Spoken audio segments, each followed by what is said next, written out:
X'inhu x-xogħol li tagħmel il-YMCA? Aħna għaqda volontarja u x-xogħol tagħna jirrelata kollu ma' ġustizzja soċjali. Naħdmu kemm ma' żgħażagħ, kemm ma' familji kif ukoll ma' tfal, però l-ikbar xogħol li għandna bħala YMCA huwa li naħdmu ma' nies li huma bla saqaf fuq rashom. The Home Inclusion project basically focused on homelessness among migrants and also inclusion. The main aim was purposely to see how migrants are faring when it comes to the housing situation in Malta. Day in, day out, it is always in the news about how migrants are struggling in finding places to sleep, some sleeping in construction site. The project, it lasted for a year. We wanted to actually get a perspective of the migrant themselves. Even though it was focused on migrants, it actually extended its tentacles to the general populace of Malta. The report speaks of modern-day slavery and racism.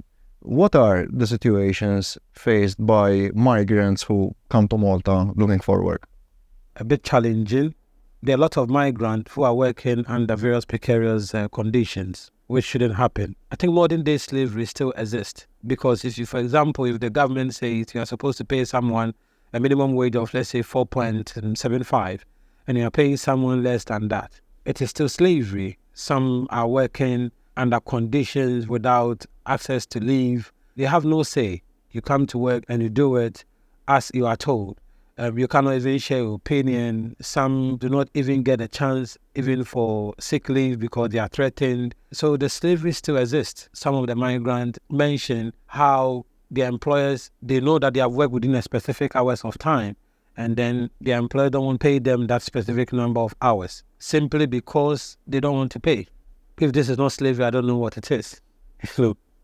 In which industries are migrants mostly being exploited? Construction, it's one, which is basically that is known to everybody. In the tourism industry, in hotels, people working in restaurants. We can talk about the sanitation. Obviously, we know the people who pick up the garbage when it is not in front of your house in the morning again. However, are they being paid the deserving wage? Why is it that migrants currently don't want to work with most of the trucks? Now, sometimes you will see that there are piles of garbage and it takes longer hours or days for it to be picked up. Why? Because some migrants have decided they don't want to work with the garbage companies anymore. It's because of the exploitation. What are the main conclusions of the report? Throughout the research, it came to light that, for example, a migrant was sleeping on a construction site. He is expected to pay as part of his work. So he's sleeping there, they are charging him rent. Nobody should live in such conditions. That is also more common. There was one person who was working in a hotel. This person basically did not have a say. One, he was being paid below the minimum wage. And two, apart from the minimum wage, there was an agency taking part of his payment. Even though the hotel is paying a specific amount, he ends up sometimes getting 50% of the amount, which came to about, I think, 275 years. According to the person who was supposed to effect the payment, I am not sure the hotel was paying below the minimum wage. What we realized was that the hotel said they cannot do anything about it because there is someone in the middle who they have contracted, and the migrant, for the fear of being sacked, and we know the policies that exist in Malta, they sometimes decide not to mention any name.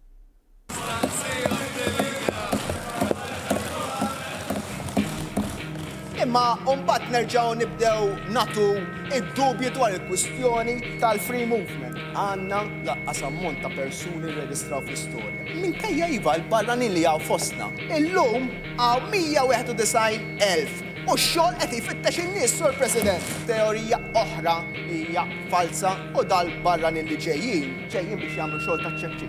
Xogħol li ma jħallas. Da qegħdin jaqtawlek saqajk bħala pagi. 18% biss jiġu biex jagħmlu xogħol elementari. Ir-rabta bejn il-kwistjoni tal-immigrazzjoni u l-kwistjoni tal-pensjonijiet huwa argument ekonomiku b'saħħtu.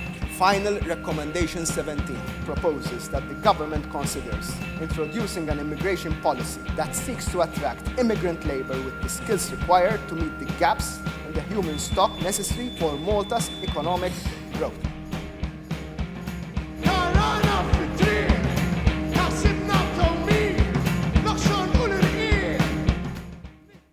There's also a substantial number of migrant deaths and injuries in the construction industry. Do you think it's true that there are more deaths because there is more construction industry, or do you think that the industry lacks regulation? I think that the problem is not the construction happening itself.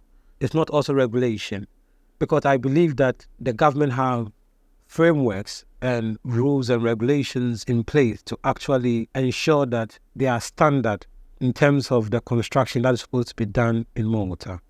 I think what is lacking here is the enforcement of those regulations and the lack of care of the employers in ensuring that the people that they employ are safe. It becomes the employer's responsibility in ensuring that the safety of the people working on the site are met. If the migrant is not wearing a helmet, cause him to wear a helmet. If he's not wearing a safety boot, ask him to wear one. If he's not obliging, you have to sack him, because you are dealing with the life of humans and the risk involved are high.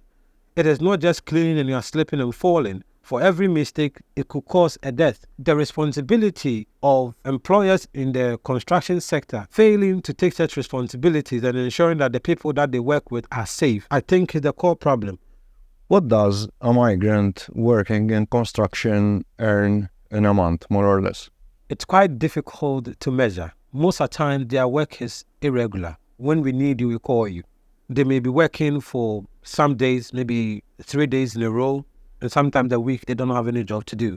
It's also another form of exploitation, because this migrant will want to work. You have promised them that they'll work with you. Because they work on a casual basis and their payment is based on the days that they work, an employer can promise them work for maybe a week and the employer has never shown up. And so that day, even if you had another job to do, that means that day you are not working, you are not getting paid. That is another form of exploitation. And it does not happen just once. The reason this happens is that it seems like in Malta, everybody can be in construction easily. You can take up a contract without knowing anything about construction. Get some few migrants who know the job, who know the plastering, who know the painting, the tiling, and all of a sudden you get a contract and you can deliver it. Most of those people are not regulated. And so you cannot even see the faces behind that. You cannot find any company that they are attached to. But there's also another risk to it that I think that it has to be looked at. If a person of such delivers such a job, can you trust the safety and the standard of such a job? We always look at how the migrants have been exploited, but I think that it's about time that also how the Maltese who own such properties are exploited. If I go for a contract and I don't have knowledge of construction and I get some few migrants, I will use my bare knowledge to say it meets standard. Does it meet standard? Kellimt ħafna fuq ir-rekords rigward immigranti li ġew ripatrijati lura pajjiżhom. Forsi tħoss li għandu jkun hemm iktar sensittività min-naħa tal-gvern meta jitkellem fuq ir-rekords, meta ovvjament qed nitkellmu fuq persuni umani li qed ifittxu ħajja aħjar. Naħseb li m'għandu jkun hemm l-ebda sensittività ma' persuni li huma economic migrants. Daw kollha li m'għandhomx dritt tal-ażil ġewwa pajjiżna jeħtieġ imorru lura pajjiżhom. Għandna nkunu ibsin ħafna qed jieħdu post dawk il-persuni li verament għandhom bżonn il-protezzjoni. Why are migrants an easy target for ruthless employers? Policies and also desperation. Migrants come here to build a better life. I usually say they are not empires that came to conquer. They came to build their life. We know the impact of remittances on developing countries. They are here, they want a better life. For this reason, they went through journeys that are unimaginable sometimes to get here. For desperation, they will just accept any kind of job. There is also policy gaps that seems to embolden ruthless employers to actually make migrant target, because they know that at the end of the day, even when they are found guilty, the penalties are not harsh enough to actually deter them from doing or deter others. I must also say that there are some employers who actually treat migrants fairly. The challenges in regularizing the people becomes a difficulty. Some of the employers are not much knowledgeable in different documentation that is supposed to be done for migrant. As a migrant, when you want to be employed or when you get employed, the employer is supposed to ask for employee license. There are a lot of employees who do not know this. The kind of difficulty they will go through, even sometimes make it like, I better not go through all this process. You are working, I'll pay you in cash. Who does it affect? It affects the migrant because one, they are not able to contribute their quota to the economy and benefit in certain areas. For example, healthcare. But if the employer does not know, then it may seem like an exploitation, but it isn't. There are also those who deliberately make them a target and just want to enslave them because the policies and the rules are not hard enough on them. Migrants are coming here, stealing our jobs by accepting lower salaries. Do you agree with this statement, or why do you not agree? This is an interesting question, and migrants have become an easy target to be blamed for everything happening, not only in Malta, but I think across the globe. Migrants are visible, so you can meet them everywhere and say, this is a migrant, they came here, they stole our jobs and they are getting the minimum wage. Countries that could not get back on their feet after the 2008 financial crisis, and Italy is one, were migrants the cause of the fall of Italy, or it was the failure of them to do an introspection of themselves, to actually see that their industries were collapsing. How do we rebuild them? Because, for example, Italy was a giant in terms of industry in Europe. The migrant became an easy target for them just to blame the situation that they were facing on them. I think we failed to mention one thing. Yes, I will not say migrants have not flooded the country. They have. But do we know the number of Italians living in Malta? Why is migrant the easy target? And I can say that they do the most jobs that nobody wants to do. In terms of collecting of garbage, how many Maltese, how many Italians, how many other countries of origin have you seen them running after trucks to collect the garbage? Which is very critical for the tourism industry. Nobody will visit a country when it is not clean. It comes with its own challenges, especially when you have a small island like Malta and it can reach a saturation point. However, I think that what people are failing to do is to look deep into the system and the challenges of the country and just simply make migrants an easy target. Also, I think politically it favors people.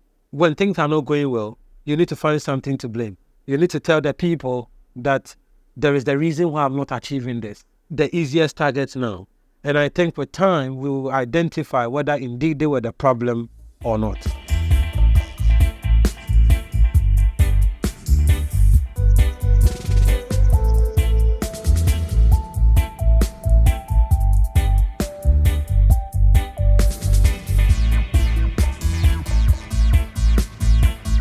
Sfortunatament, eżatt wara li ħriġna żewġ riċerki tagħna, kien hemm din l-inkjesta li bdiet tinvestiga allegazzjonijiet li huma allegazzjonijiet sesswali